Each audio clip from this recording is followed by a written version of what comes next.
Recorded.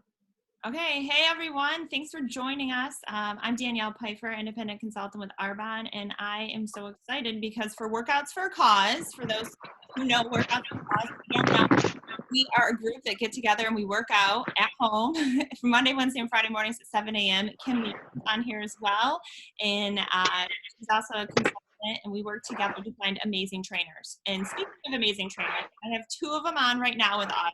We are talking to Mark Bruce, owner of Fit Strength Performance in, is it Fairport, Harrington, or is it called Harrington? Yep. Okay. And we also have Liz, I don't know how to pronounce your last name. Eamon. Liz Eamon, who is a trainer there. No one gets it right. You say it with confidence no matter what, right? They are Yeah. Confidence and just let it go. They're here to talk to us about gyms reopening and specifically about their location, what we can expect, and how we can feel safe working out with them. So I'm going to let you guys take it away and tell us like when you think you're opening and what you guys have to offer there regularly for your facility, and then what's special right now with the way our world is. What are you offering to help people?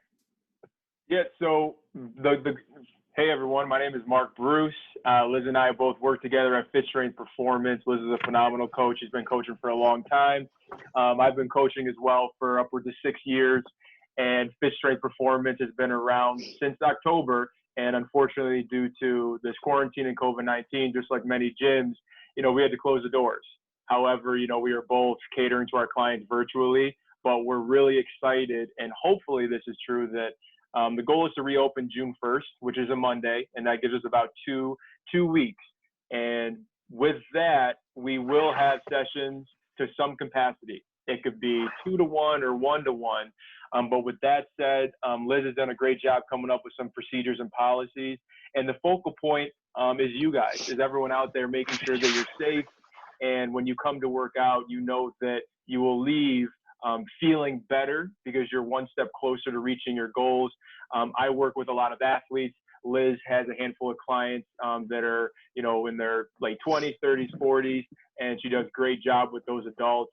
So we want to make sure that the young athletes are making strides of staying physically prepared, because we don't know if sports are going to happen this summer from the club standpoint, the AAU standpoint, and we don't know if box gyms are going to open up. So our facility it's 1,400 square feet, so we will only allow 6 people max per hour, and that's going to be no more than 4 clients within that session to ensure that everybody has their own equipment for their hour. And then before, during, and after all sessions, we're going to wipe down everything.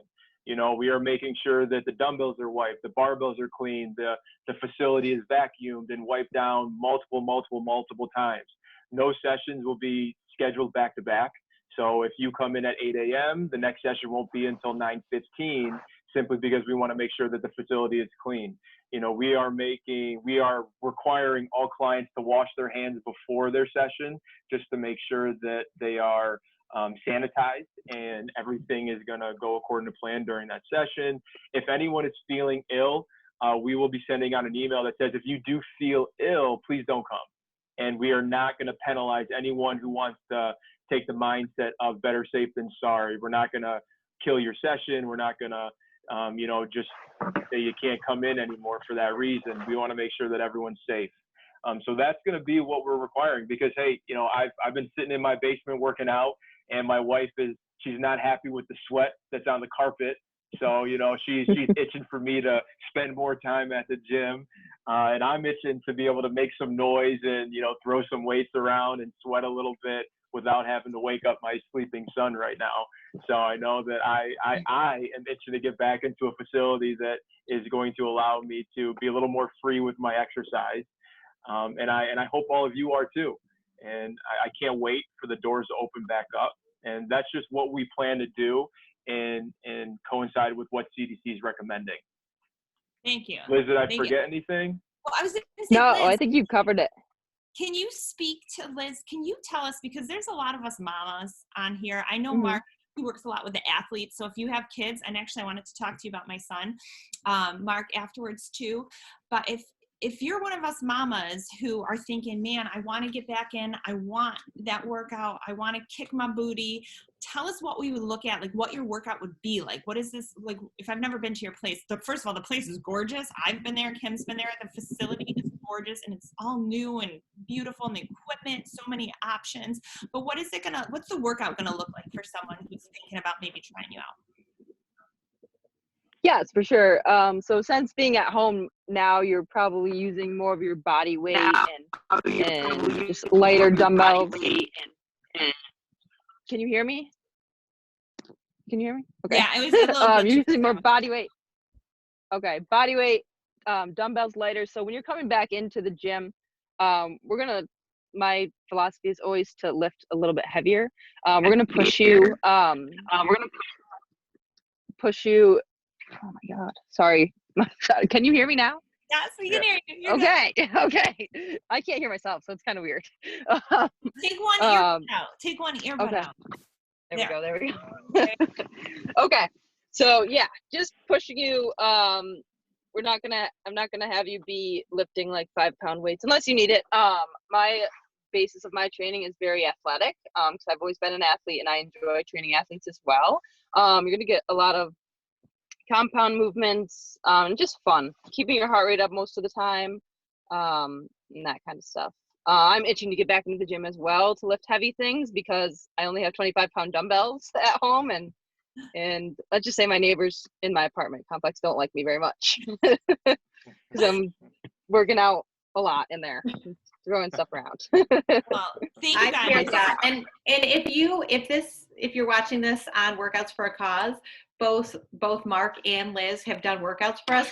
They will kick your butt. I have done workouts with both of them, and they are very effective. They are great at meeting individual needs, but like Liz said, they're gonna push you. So I am so excited for just getting that next step because I mean we've been stuck to our basements and it's not the same. And thinking of the fact that who knows how long it's going to be until we can get into a larger gym. This is a great thing that that we have to offer. So if you want to check out those workouts, if you haven't, if you're not on our page and you're seeing this somewhere else, ask whoever's connected to Workouts for a Cause and you can do a little preview. We're also going to have them doing some workouts next week too. So Yep, it looks like Wednesday. Yeah, Wednesday and Friday, you'll get a chance to do that. So check it out. They are phenomenal trainers and they have done so much, even just giving back to us during this time. And we want to support them as well for so many reasons. Thank you guys Thank you. for walking us through what it's going to look like. I think that was really helpful because I know we're itching to get back and work out too. So to know that we're going to have our own safe place at your location, and then we're still going to get that power workout that we're looking Yeah. for. Another thing too, I thought of too, like working out in a small group, that I'm huge on, is just the community aspect. I mean, you get the community and accountability on the Zoom, but it's not the same. When you have your friends and other clients that are pushing you, it helps as well. And we're super huge on community and just building everybody up and holding them accountable. Yeah, something with everyone at my gym, and I'm not speaking on behalf of other facilities, is when I opened up Fit Strength, I wanted to bring in coaches who I knew not only had the experience, but they had the educational background. And I know some may argue like the certification is just a certification. However, there are a number of certifications out there that it takes a lot of time to get. And that just shows the dedication of, spending those hours that no one's watching. And we always tell that for, clients and athletes. What matters most is what's going on when no one's watching. So, when I brought in Liz and then also my other coach, Vinny, it's like these are individuals who have been coaching for a very long time, but they've also attached the credentials to their name that just at least tell me that they're dedicated to the craft. And that craft isn't about, let's get a lot of money. It's about being able to have the knowledge to cater to every individual. And that's what we try to do. And to piggyback off the Zoom aspect is when I work with clients on Zoom, athletes or adults, sometimes they put their camera on the floor or it's at an awkward angle. And you can see a little bit And sometimes it's assumed like this is what you're probably doing wrong. So let me verbally cue it. And it helps me as a coach. If I can verbally cue what you're doing and you don't even see me and you understand where you should take your body, that helps me as a coach to perfect my ability to coach. But when you're at the gym, even if it's one-on-one or two-on-one, you're going to get individuals who are going to be able to look at your form and say, let's try this, because, you know, I have a lot of clients that use Beachbody now, and that's great. You know, if you found something that works for you during the quarantine, you know, kudos to you, because there's been so many people that just quit right now. They just don't want to do anything. And it's unfortunate for them, but, you know, if you figured out what's going to work for you at home, awesome. But in some sense, you do want someone to look at you and say, well, that probably doesn't feel right because of your anthropometrics, your body structure. So let's try it this way. And you're only going to get that with that face-to-face communication with a coach, or even if you work out with a friend, because your friend may say, this feels good for me, then you can try it this way. And now you're one step further away from getting injured. So it's so valuable to have someone in the gym coaching you. And me as a coach, I've had people coach me. The only reason why I'm where I'm at today, physically as well as business-wise, because I've had people coach me.